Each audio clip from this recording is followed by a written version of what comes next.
The brick slid loose under his thumb, and a breath of cold air spilled across his knuckles as though the wall itself exhaled. Everyone had mocked the inheritance, a decayed warehouse on Detroit's east side, a ledger of code violations more alive than the building, debt notices, demolition threats, and his grandfather's iron silence pressed on him. Subscribe to the channel and write in the comments where you are watching this video from. A faint click sounded deep inside the wall, like a throat clearing after years.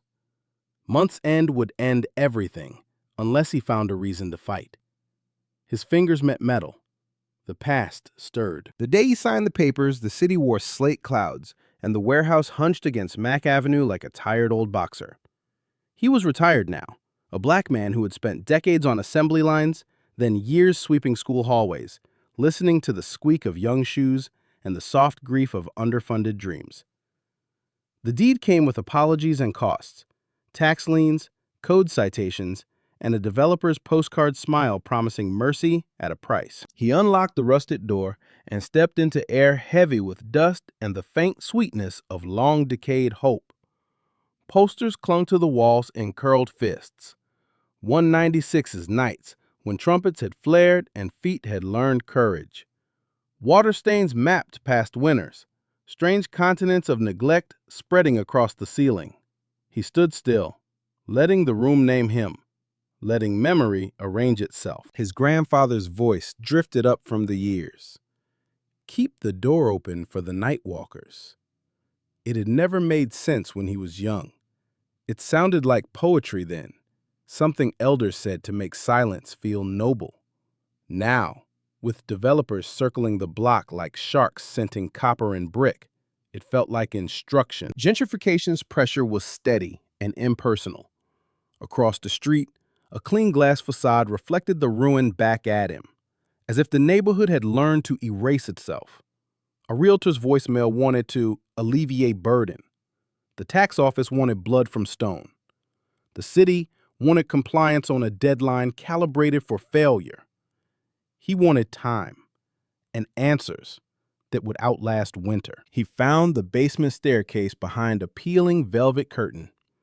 The steps moaned under his weight. The air cooled, thick with mold, the iron tang of corroded ducts, rat droppings like punctuation underfoot. He clicked on a work light and watched its cone cut a tunnel through dust. Beneath the light, the room waited. Shelving, crates, an old tape machine with a broken VU meter stuck on hope. Along the far wall, the cinder block looked peculiar, an interruption in the warehouse's story. The mortar lines were cleaner, the blocks a shade too new, as if someone had tried to mimic age with patience and failed. He pressed a palm to it. Cool. He tapped. Hollow to the left, stubborn at the center. Unease coiled beneath determination. His first pry slipped. The crowbar skated and kissed his knuckles. Pain flared. Masonry bit back like a lesson. He sucked breath through his teeth and felt the old fear of wasting time, of salting away savings on a memory no bank could respect. The weight of the purchase pressed on him far heavier than the price ever could. He forced himself to step back, scan the room like a custodian studies a corridor for what refuses to shine. That was when he found the ledger, tucked under a warped shelf, its leather soft with years. Inside, columns of Detroit addresses, hand-drawn symbols that felt like a private cartography. Stars, circles, tiny horns. On the last page, his name, written carefully, followed by 4 words that tightened his throat. When he is ready. He sat on an overturned crate, the ledger open on his knees, and watched dust drift as though the earth itself held its breath. The words did not flatter him. They accused him of lateness and offered absolution in the same stroke. He traced the symbols, felt the tug of what he had inherited, not the building, but the silence inside it. He slept that night on a cot near the stage, listening to the roof ping as it cooled. In the darkness, the mantra returned. Keep the door open for the night walkers. And he understood that doors meant more than hinges. They meant pathways, handoffs, names whispered through corridors of danger and need. If this place had held that line, he could too. Before dawn, he brewed coffee on a camp stove and returned to the basement. The light found the false wall again, and this time his hands were steady.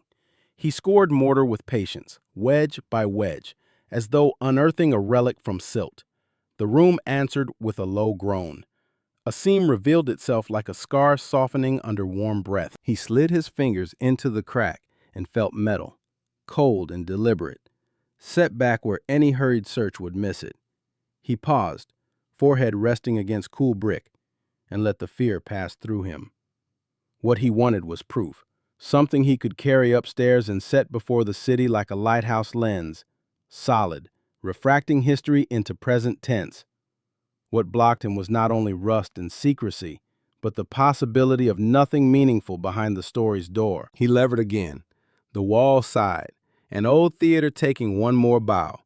Somewhere inside, something clicked, small and precise, like a throat clearing after years. He exhaled. Dawn gathered in the stairwell. Time was running out, yet a different clock had started. He would dismantle the wall at first light. The building felt awake. At dawn, he worked in a rhythm learned from decades of repair. Score, wedge, breathe, listen. Until the first brick surrendered with a sullen scrape. The wall answered with a tremor that traveled up his arms. A tired choir of mortar grains letting go. A pocket of cold air exhaled across his face, metallic and old, as though the building revealed a mouth it had kept shut for half a century. He widened the seam slowly. Bricks came away with reluctant dignity. The hollow behind them took shape. Not a room, not yet, but a narrow cavity, lined in plywood, hidden in the negative space between two load-bearing columns. He slipped his hand in, fingertips grazing paint chips still, then pulled back a gossamer of web, the silk brittle as ash. Inside, a green safe sat crouched like an animal that had learned stillness to survive. Beside it, a milk crate held reel-to-reel tapes dressed in dust, their labels ghosted by time. A small tin, wrapped in oilcloth stained the color of old tea, leaned against the safe as if guarding a confession. He knelt, breath shallow. He had wanted proof. The shape of it waited here. He slid the crate out first. The tapes whispered against one another, acetate edges ticking like teeth. White tape spines bore quick, spare handwriting. East Grands, Hour, Solidarity Suite, NS, Demo. He mouthed the initials. His chest tightened. North Star. He had heard elders say it in passing years ago, like an old route you only reference when the weather turns mean. The oilcloth resisted with a stickiness born of condensation and years. He teased it open. Inside, letters nested in tidy bundles, twined with twine, corners worn to velvet. The top envelope bore a return address from Atlanta. Careful block letters, a date that put it deep in a decade when eyes watched doors and phones warmed under the wrong palm. He raised the flap and breathed in paper that still remembered tobacco and hymnals. The first letter spoke low and direct. A horn player called Only North Star wrote of marches in Detroit and Ann Arbor, of night rehearsals in basements where children slept under coats while mothers counted out bread money. There were notes about surveillance, a sedan idling a block away, a knock that came twice, then once when it should have been once, then twice. The words balanced caution and stubborn joy, as if the music itself had built him a bridge he refused to abandon. He turned the page and found a second hand in the margins, his grandfather's, unmistakable in its upright patience, adding addresses, dates, and a small symbol of a circle around a star. He swallowed. He had bought a ruin, yes, but he had also bought its secrets. The weight of that purchase pressed on him again, heavier now, but warmer. He tried the safe's dial, more out of reflex than belief. It spun with a scraped whisper. He stopped, felt foolish, and listened instead to the new clock beating under his ribs. The key would be somewhere, or it would not. Either way, He could not ignore what lay open in his hands. He sorted more letters. Chicago, Bronzeville Church basements, Ann Arbor, a Union Hall, an alley off Hastings Street before it was swallowed by a freeway. Threats cut through like winter drafts. Still the horn kept appearing between sentences. A trumpet stanza notated in shorthand. A phrase circled. Hold on the 5th. Let the chant speak. He needed sound. Hope could not survive on ink alone. He wiped the old tape deck's face with his sleeve. The VU meter, long stuck on hope, glinted. He coaxed the belt to sit, threaded a reel marked NS Demo Detroit, and pressed play. The motor whined, weak but willing. For a moment, there was only hiss, a soft snowstorm filling the room. Then a trumpet rose, round, insistent, a dawn siren that did not ask permission. Notes leaned on each other, as if learning again how to stand after loss. A snare entered, brushes skimming like footsteps on wet pavement. The horn quoted something he knew in his bones, a chant he had heard outside of school years ago, folded into swing until it sounded like memory waking. He looked up. The ceiling seemed to vibrate. Dust shivered from a pipe and fell in drifting commas. He let the music run until the deck faltered, spool lurching with age. He stopped it gently, palm on the reel, as though calming a heartbeat. He returned to the letters. Chicago again. This time, a hand shaky with fatigue. If they come for me, keep the children fed. Keep the music warm. He read it twice. Beneath the signature, a flourish. Then the name he had known only in half-remembered whispers. L. Rivers. He sat back. The room's cold had changed temperature. No longer the indifference of concrete, but the careful chill of a larder where something living waited under cloth. He reached for the ledger he had found the day before and laid it beside the letters. The symbols matched, the addresses braided. The map was not metaphor. It was root and refuge. He stared at the safe again. The dial's numbers looked like a small constellation. He could not open it. Not yet. The key was missing or hidden elsewhere. Still, the proof had a pulse. He gathered the letters, rewrapped the tin, and set the crate on the table like an altar. He could feel it now. The building changing under him, pressurized by testimony. The past was awake. By noon, the foreclosure clock was no longer abstract. A red stamp notice flapped on the front door, timed like a drumbeat he could not silence. A developer's representative called with a voice smooth as polished tile and offered fast cash if he vacated within 10 days. He ended the call with hands steady, but inside, loneliness gnawed as though winter had already set in. He needed the safe opened. He needed documents louder than doubt. He walked the cast corridor, shoulders squared against wind, until a pawn shop's neon opened, flickered like a tired pulse. Inside, the owner watched him with the slow appraisal of someone who had seen men bring in both contraband and heirlooms and confused the two. He asked for a safecracker. The owner's eyebrow climbed. Police attention follows heat like flies, the man warned. He nodded, pocketed a number, and felt the burden of visibility. How noise can undo a fragile beginning. Back at the warehouse, an inspector arrived with a citation in hand and disappointment rehearsed. Insalubrious conditions, immediate closure, chains on the front door by evening. The chain slid through the handles with a sound that felt like judgment. He stood on the sidewalk as the sun peeled itself off the brick and wondered if the building could feel humiliation. We will pause here. If you are enjoying this story of resilience, hit the like button. Across the alley, a voice called his name. Miss Althea stepped out from the shadow of a stoop, wrapped in a coat the color of tea with too much milk. Her eyes held a memory he recognized, the practical tenderness of someone who had watched children eat quietly because noise woke danger. She told him she remembered the club feeding kids after curfew, the back door always unlatched when the city turned unforgiving. From her pocket, she produced a tarnished key on a faded ribbon. "Your grandfather left this in my coat the winter the pipes burst," she said, as if returning a library book long overdue. Rain needled the tin roof when he slipped into the alley that night, the chain on the front door clinking softly as he passed beneath it. Inside, the room was a lung full of cool breath. He knelt before the green safe, Miss Althea's key warm from his palm, and found the lock with the patience of someone picking a splinter from a child's finger. The key slid in, but refused to turn. Rust had built a wall of its own. He spoke to the silence the way he had learned to speak to engines, calmly, without flattery. He applied penetrating oil, the scent sharp and medicinal, then waited. Waiting had been his education. On the line, in the corridors, at hospital bedsides. He remembered scrubbing floors with his grandfather, the old man moving the mop in slow parabolas, insisting that repetition carves pathways through resistance. He tried again. The key gave a quarter turn that felt like an ache.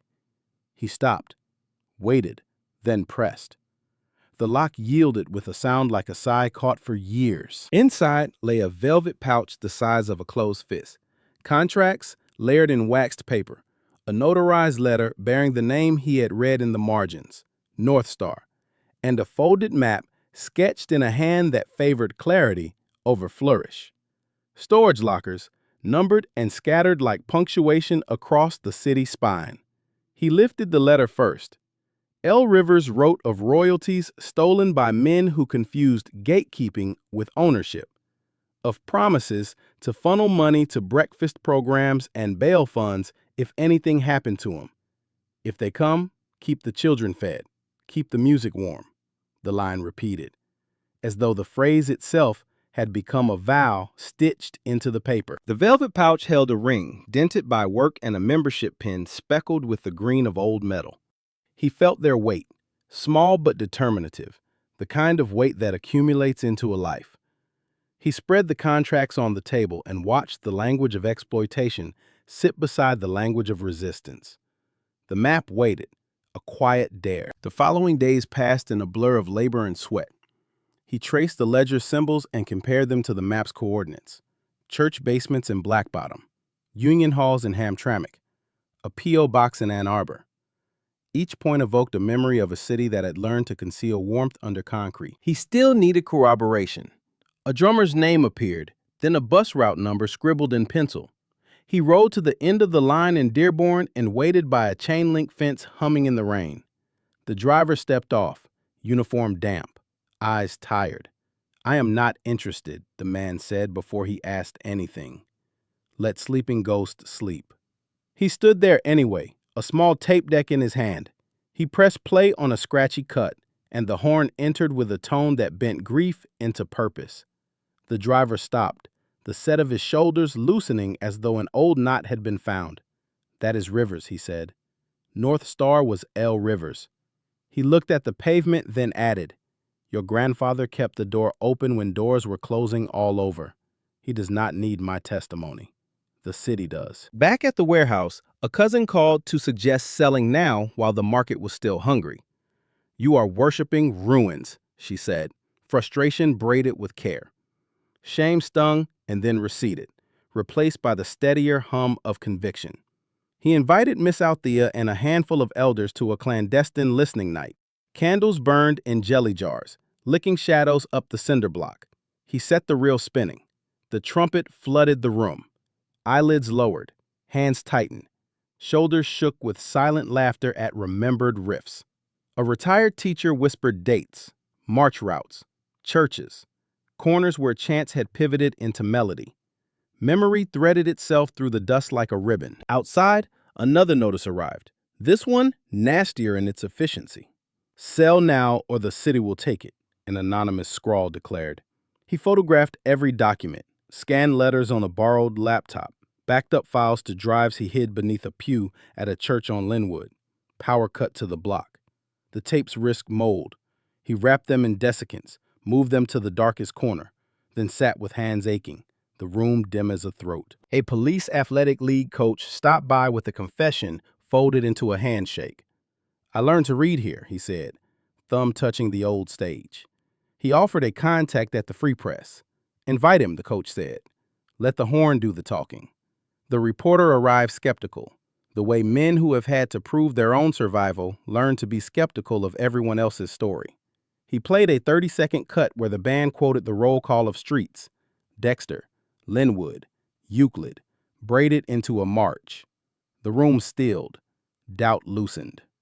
Proof is a hard word until a sound makes it easier. By dusk, the developer had filed an emergency nuisance complaint.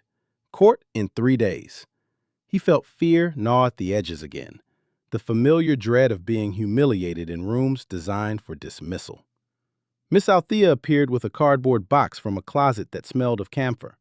Inside, a city permit from 1968 recognizing the club as a cultural relief site. He read it twice, then a third time.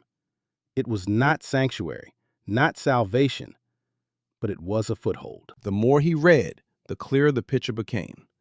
This place had been a lifeline, disguised as a bandstand. He stood taller in the dim light. The air was heavy with dust and the faint sweetness of long-decayed hope, now warming into something like resolve. The morning after the permit surfaced, he spread the ledger, the map, and the letters across a scarred table and began to translate the quiet code.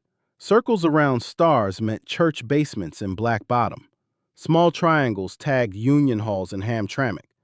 A double underline marked a P.O. box in Ann Arbor, a place where letters could arrive without eyes attached. The more he read, the clearer the picture became. The band had moved like water through the city's fractures, and his grandfather had charted the current. Yet, beneath his determination, unease coiled. He needed public proof, something that could shift City Hall skepticism. But disbelief in old rivalries blocked the path. He copied the symbols into a fresh notebook, wrote out the addresses, and set a red dot beside each place still standing. He could not visit them all, but he could call. He dialed a number a teacher had whispered the night before, a drummer's name once printed on a poster, now coloring a bus route through Dearborn. The line rang until it went tired and empty. Still, the thought gnawed at him. He took the velvet pouch and opened it on the table. A ring, its surface bruised by labor. A membership pin, greened by years, bearing a small star nested into a compass. Beneath them, folded like a reserved breath, a directive in careful hand. If they come for me, keep the children fed. Keep the music warm. He read it again, the words not as metaphor now, but as logistics. A schedule written in code. Mornings for breakfast, nights for the horn, afternoons for planning routes no permit had ever blessed. Across town, the bus driver stepped off his route and kept his promise to stay away from Ghost. He refused to speak further, turning his cap in his hands like a man polishing silence. Let sleeping ghosts sleep, he had said. But the phrase sounded like surrender, and surrender had never built a refuge. He felt his phone buzz. A cousin again, urgency braided into insult. Sail before winter, she said. You are worshiping ruins. He swallowed the old hurt and set the phone face down. The ledger waited. He traced one symbol he had overlooked, a small key drawn beside 2 addresses and a cross street. He compared it to the map. Storage. The word pulsed. Still, before he chased boxes, he tested the city's memory. With Miss Althea's steady presence anchoring the room, he lit candles in jelly jars and invited elders under the hush of a darkened space. He threaded another reel, and the trumpet entered with a tone like steel warmed by hands. Children of Lightning, someone read from a faded label. The phrase sparked across the room. A retired teacher named dates and march routes as though reading sheet music written on concrete. Names were called. A church basement on St. Antoine. A union hall where a drummer kept time until the electricity gave out and voices finished the song. Living memory stood up and spoke, verifying what paper had already whispered. We will pause here. If you are enjoying this story of resilience, hit the like button. After the listening, he returned to the map, drew a breath that tasted like old copper, and walked to the storage locker on a street that had been renamed twice to soften its past. The clerk looked at him with the weary grace of someone who keeps other people's lives on shelves. The key from the safe matched a number on a metal door. Inside, boxes waited, stacked and labeled in the same upright hand. Contracts, sheet music, a small amplifier wrapped in a child's blanket. He lifted a folder that smelled of ozone and ink, royalty statements, unfiled and unhonored, a stamped date, a signature, L. Rivers, North Star in parentheses. He carried back what he could. He called the archivist Miss Althea New at Wayne State. The woman arrived with white gloves and the tender caution of a person who understands that paper can be both evidence and sacrament. The tapes, she said, must be baked and digitized, their emulsion fragile from years of waiting. He listened to the instructions, nodded, and felt the building lean toward the possibility of durability. But not everyone wanted endurance. A relative phoned again, voice sharp with practicality. "You are dragging the family through mud," she warned. He let the words pass like weather. He had no choice but to continue. That night, with Miss Althea standing near the stage, he hosted a clandestine listening again, this time adding a question. "Who remembers L. Rivers?" Hands rose. Voices named intersections where the horn had once argued with sirens. A retired librarian, eyes bright with recognition, recalled a program, typed in a hand she had cataloged before. She would look for it. The room hummed. He still needed a name to anchor the myth. He rode the bus route again, waited in the rain's thin cold, and when the driver stepped off, he did not ask questions. He pressed play for 10 seconds, then stopped, letting silence insist. The driver exhaled. L. Rivers, he said, the consonants a benediction. He was North Star. He looked away. "Your grandfather kept the door open," he added. "It is your turn." He returned to the warehouse and opened the velvet pouch one more time. The ring gleamed faintly in the candlelight. He slipped it on and felt nothing mystical, only weight, the kind that keeps a hand steady when the wind shifts. He folded the directive and placed it in his shirt pocket, close enough to warm. Then he turned down the lights and spoke into the room as though the walls were listening. "The music is warm," he said. "The children will be fed." The note arrived under the alley door, a thin, white thread that slid across the concrete like a blade. "Sell now, or the city will take it." He read it twice, then pressed it flat with his palm as though pressure could smooth meaning out of menace. The building felt suddenly flammable. He pictured rags, accelerant, a match struck by a hand that would never be named. Fear rose, old and metallic, the kind he used to swallow at 3 a.m. shifts when sirens Dopplered toward a cousin's block. He moved like a man practicing fire drills he hoped never to use. He photographed every document, then scanned letters on a borrowed laptop that hummed like a tired insect. Each page slid through the feeder with a whispering resolve.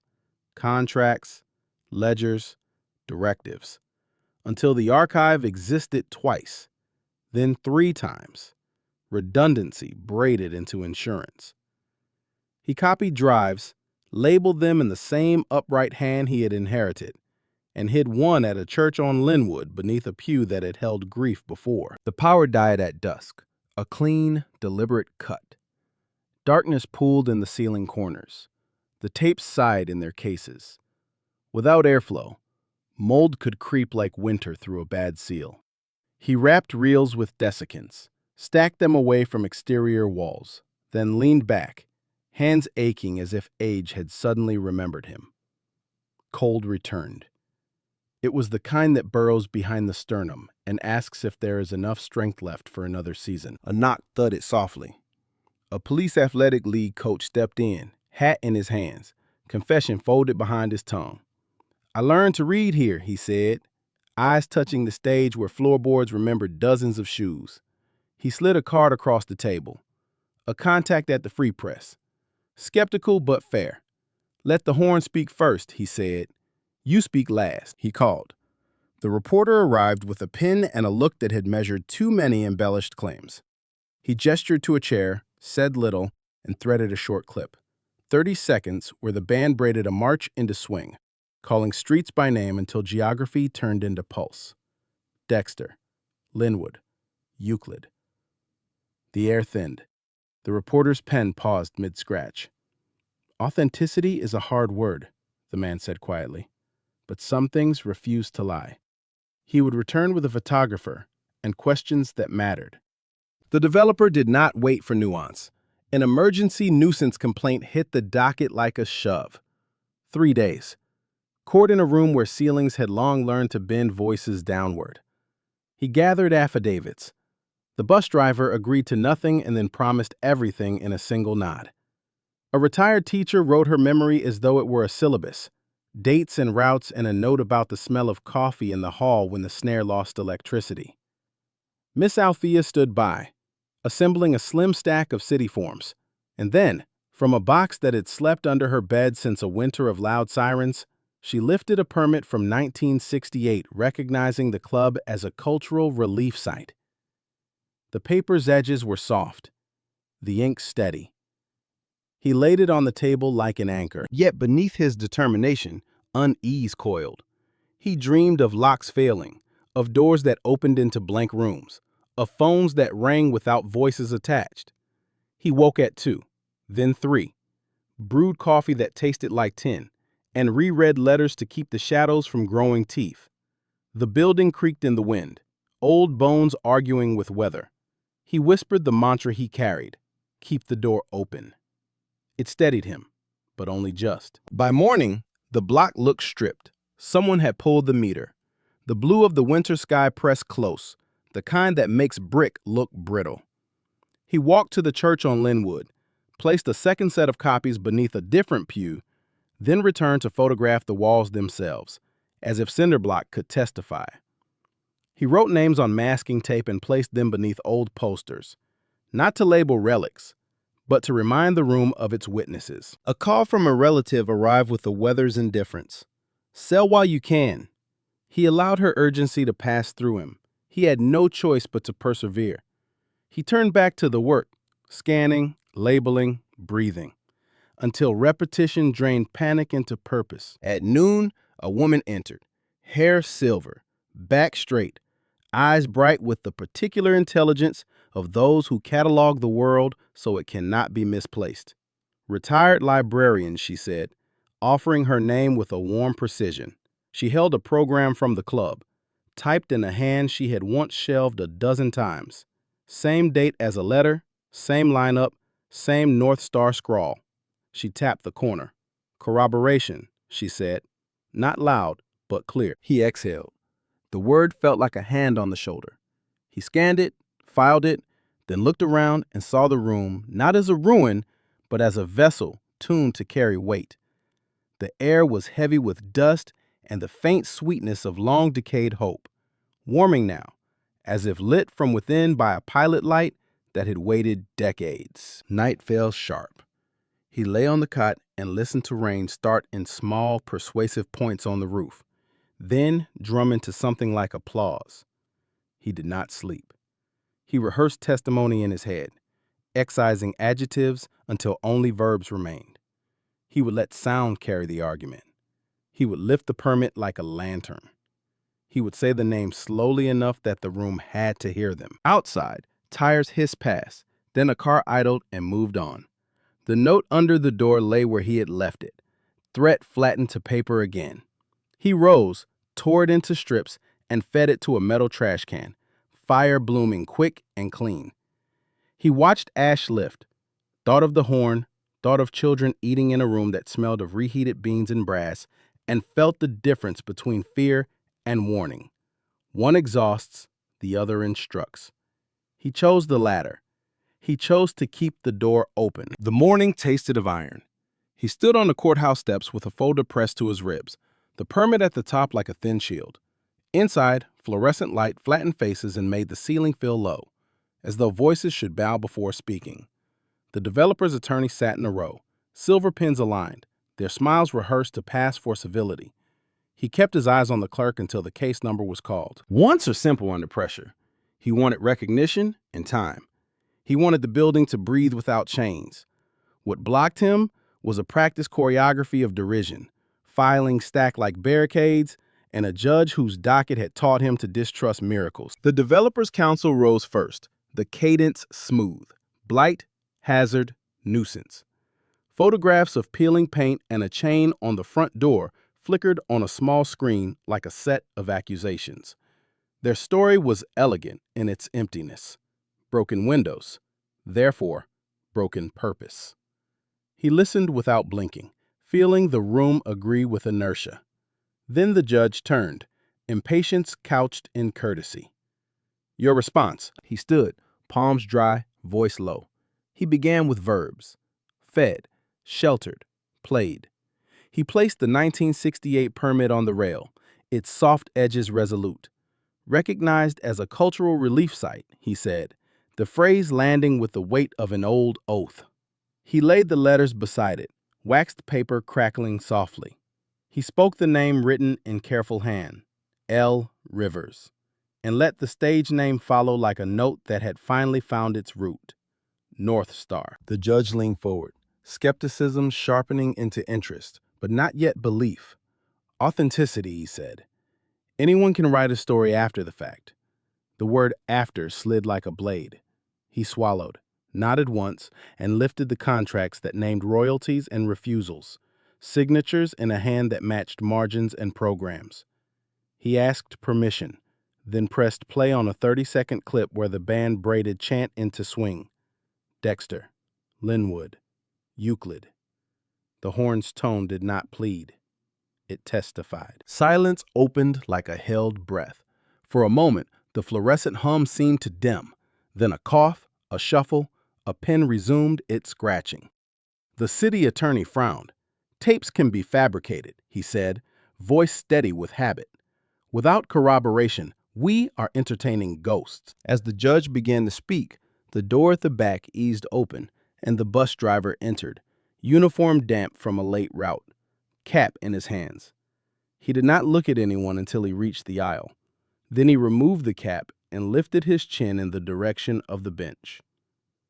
I drove nights, he said, voice steady but textured with years. I saw kids fed in that room. I saw mothers exhale inside those walls. The band played after marches when shoes were still wet. North Star was L. Rivers. The man at that table kept the door open. The room changed temperature. Not warmth, not yet, but the draft of possibility. The judge's eyebrows lifted, the tiniest concession to the unexpected. He asked for documents, anything that matched a date to a night. A figure rose from the gallery, silver hair and an envelope held like a fragile bird. Retired librarian, she said, and offered a program from the club. Typed in the hand she had shelved a dozen times.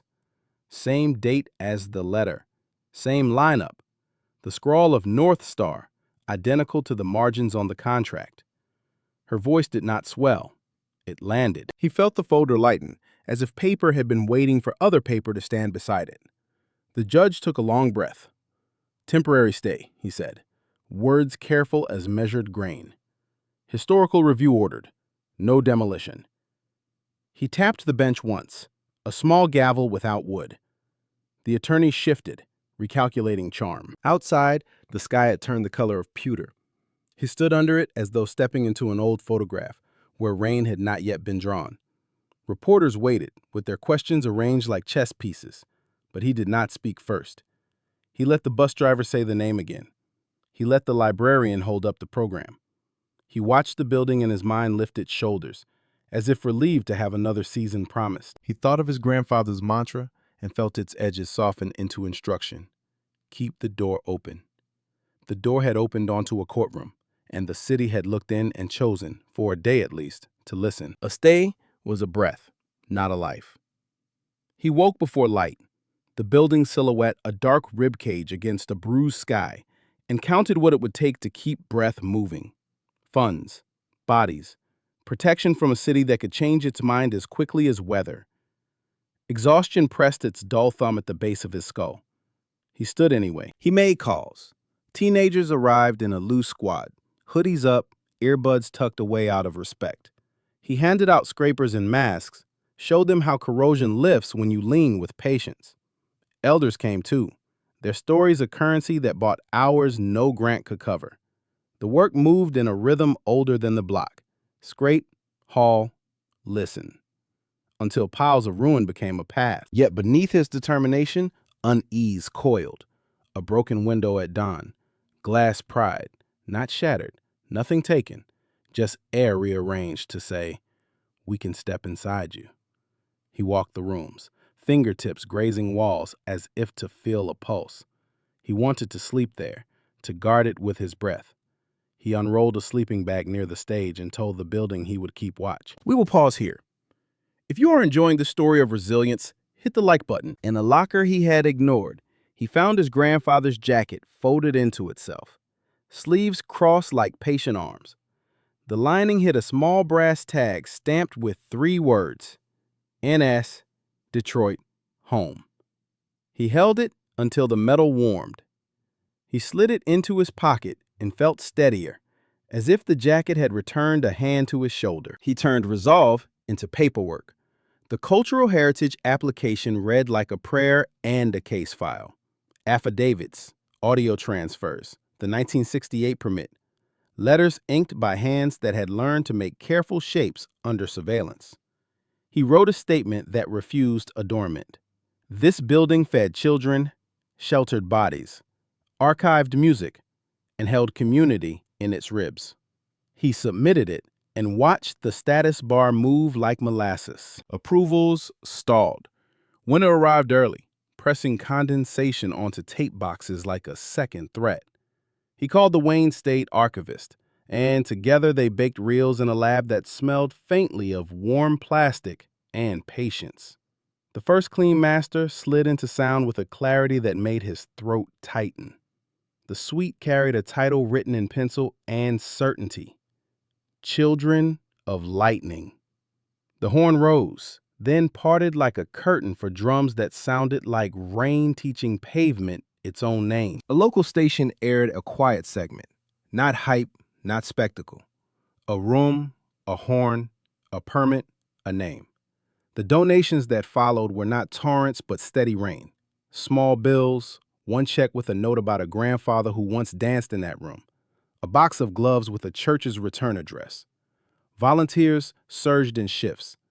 An old grant, long frozen, thawed under public pressure and rescinded the demolition order. He read the notice twice, then pinned it on a wall like a child's drawing. The following days passed in a blur of labor and sweat. Teenagers sanded and laughed in low tones, elders corrected angles and recalled names, and the building's smell shifted from stale to worked. He learned again that restoration is not romance. It is calluses.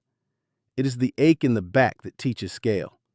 It is sweeping a floor twice because the first pass misses grief. At noon one day, a woman with a clipboard arrived, hair tucked, boots practical, the city seal stitched near her pocket. She greeted him without the brittle edge he had come to expect. She walked slowly, reading the walls the way one reads a face.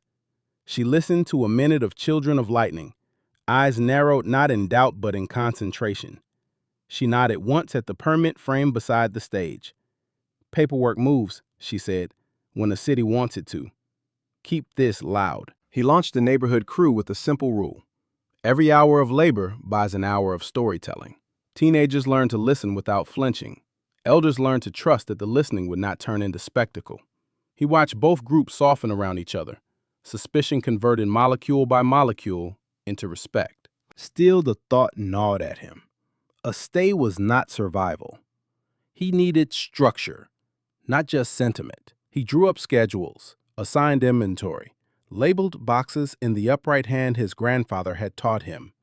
He printed a sign for the door that said plainly, Community Archive, free. He meant the free like oxygen, not like a bargain. The more he worked, the more the club worked on him. In the scrape of corrosion, he heard an old insistence. In the lifting of plywood, he felt muscle memory that belonged to a man gone, but not absent. He did not become younger. He became truer, stripped of everything unnecessary except the vow that had been waiting in his pocket since the safe first opened. He was not just saving a building. He was unearthing himself. He lit the first candle. A young trumpeter lifted her horn. The digitized track breathed, past and present braided. Elders stood, tears brightened their faces. The developer lingered, silent. The warehouse hummed, as though the earth itself held its breath. He stepped to the mic, blessing the floor with steadiness. The final chord hovered, then settled like dusk over water. What he chose to do next would matter. Subscribe for more uncanny, remarkable stories. If this moved you, share where you stand watching from, and tell someone about the places that kept you safe. Watch the next story, where a forgotten school basement speaks.